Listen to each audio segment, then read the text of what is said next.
Saint-Étienne, par son passé, était la capitale industrielle du Grand Sud-Est de la France. Après les grands chocs qui sont arrivés, le territoire a eu cette capacité à rebondir et à se reformuler. On a dû perdre entre 60 et 70 000 emplois. On a retrouvé entre 70 et 80 000 emplois. Donc une reconversion industrielle réussie par le dynamisme de l'ensemble de nos PME. Hein. Il faut savoir qu'aujourd'hui, sur ce territoire, 90% de nos entreprises ont moins de 10 salariés. Aujourd'hui, la reconversion industrielle, c'est sur les textiles, techniques de santé.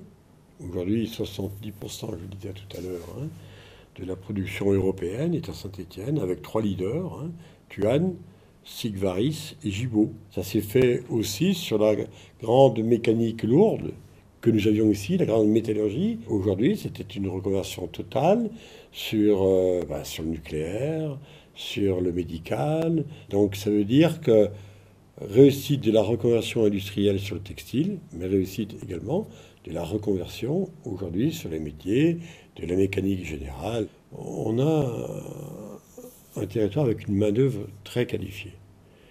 Il ne faut pas ne jamais oublier que l'entreprise, ce n'est pas que son dirigeant, c'est bien sûr avec l'ensemble de ses collaborateurs. Et aujourd'hui, on a de vrais savoir-faire, de vraies compétences.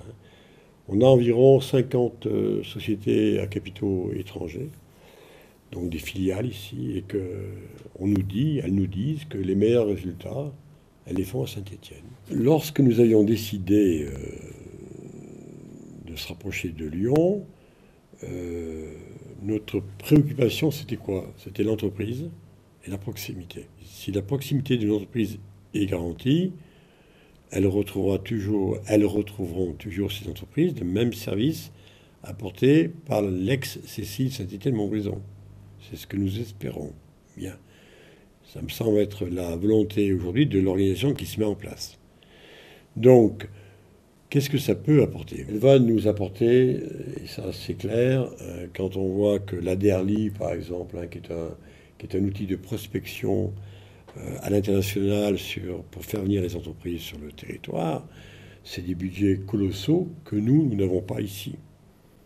Donc là aussi, apporter plus de facilité, plus d'aide aux entreprises qui veulent prospecter à l'international. L'avenir aujourd'hui sera bien dirigé vers les métropoles.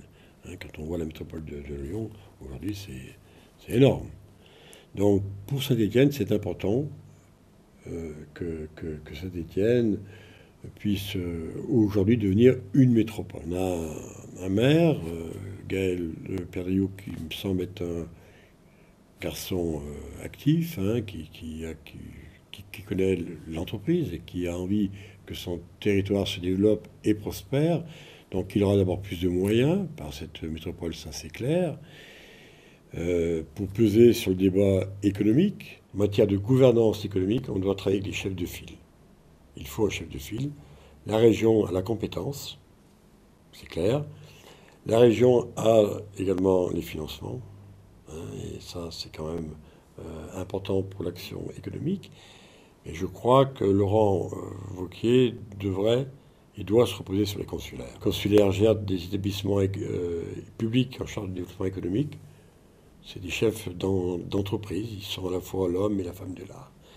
Et qui est mieux placé que l'homme et la femme de l'art aujourd'hui dans notre pays pour parler d'économie? Ce n'est pas forcément l'exécutif politique. C'est plutôt l'exécutif économique. Mais il faut travailler ensemble.